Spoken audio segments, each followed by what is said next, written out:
Just kind of take it easy. Go out with the guys. Maybe we'll do a little fishing. Little early season fishing. I don't know.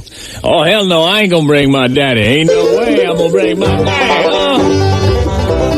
I tell you, my daddy. Well, you know, I got a lot of IP friends, and my daddy just ain't ready to handle them.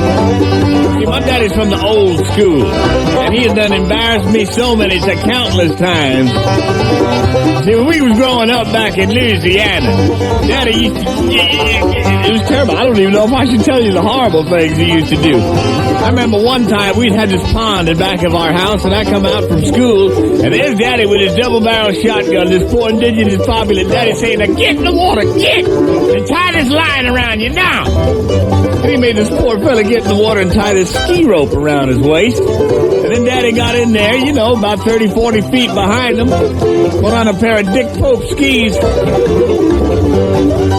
I said, now wait a minute, Daddy. I don't care if you got a shotgun, and I don't care if that man is terrified. There ain't no way he's going to be able to swim fast enough to pull you skiing. Daddy just smiled and said, watch this, boy. Okay, Bubba, turn loose the alligators!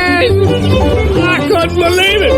Daddy was heartless. He was the deputy sheriff down in Louisiana. And one time, we was dredging this pond, and we found this poor indigenous populace just wrapped in chains from head to toe, lying on the bottom of the pond.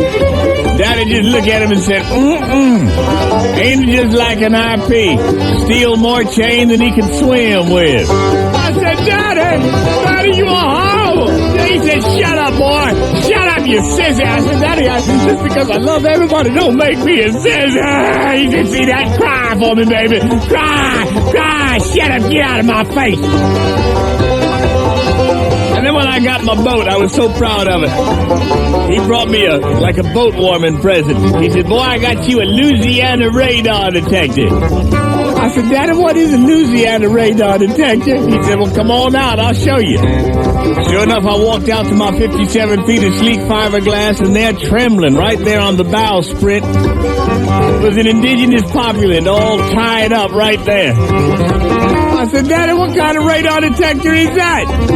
He said, well, boy, if you get in a fog, or it's nighttime and you can't see in front of you, you just leave him tied out there, and then if you hit anything, you'll see blood on the windshield. I said, my God, Daddy, my God, you just don't stop, do you? He said, hell no, boy, hell no. I remember one time we was driving along in the snow. I mean, it's snowing like a blizzard outside. I mean, there's this poor indigenous populace with his thumb sticking out. And the ice is hanging off his eyebrows. And his lips are blue and are trembling. I couldn't believe my eyes. Daddy pulls that old bitch cane over and says, hop in. You need a ride? Hop in. So the guy hopped in. Thank you, sir. Thank you. I said, Daddy, I can't believe you stopped and picked him up. He said, well, boy, you never know.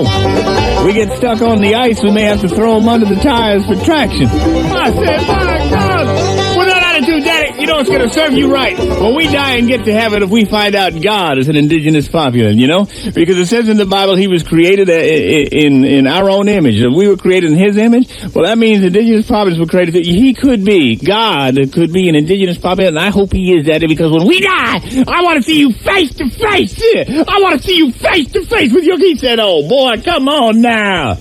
God ain't no indigenous populace. I said, how do you know? He said, well, boy, if he was, he'd have created Adam and Jerkadella.